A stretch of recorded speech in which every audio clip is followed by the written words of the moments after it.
video, like a day in the life with 2 toddlers in quarantine, but I wanted to let you guys know because I'm sure you guys are probably thinking, some of you guys, I don't know. I just wanted to let you guys know, if you guys see my oldest son doing things that you're like, why is he doing that? I don't understand. Like, if he's acting a little bit more different than the average 3-year-old.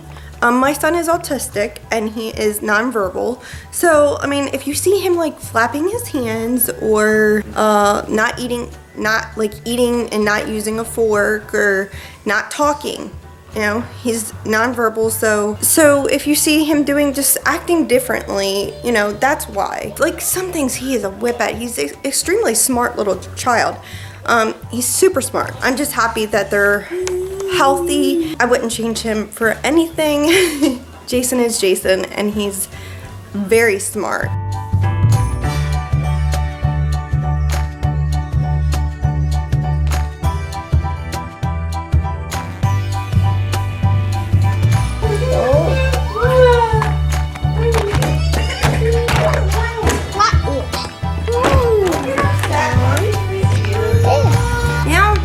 Get to cleaning.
It is snack time for the boys, so they're getting a pear and spinach and kale pouch. A lot of times with my oldest son, this is how I get him to get his greens. Yeah, this is their snack for the afternoon, and eventually they're gonna go outside.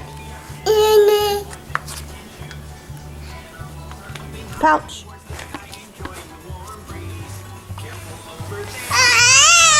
Alright, sometimes it's a struggle to get him to have it. Some days he's willing to have it, but he will have it for more of an evening snack because they get 2 snacks a day. He doesn't take it every time, so tap back on this now. Putting this back in the fridge, his evening snack, since he doesn't want it now. So probably around 1, I'm going to try to get the boys outside, and then I'll probably try to do lunch. We kind of woke up a little bit later than usual. Everything's running on a little bit later schedule, but that's okay. We'll see what happens.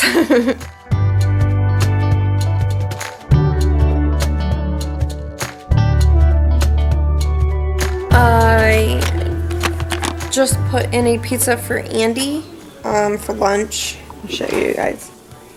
He's gonna have that for lunch, and then he's gonna take the boys out, and I'm gonna try to get some more cleaning done, some dishes, put some dishes away, and then I have to go upstairs and do some laundry and probably tackle the living room and playroom and pick it all up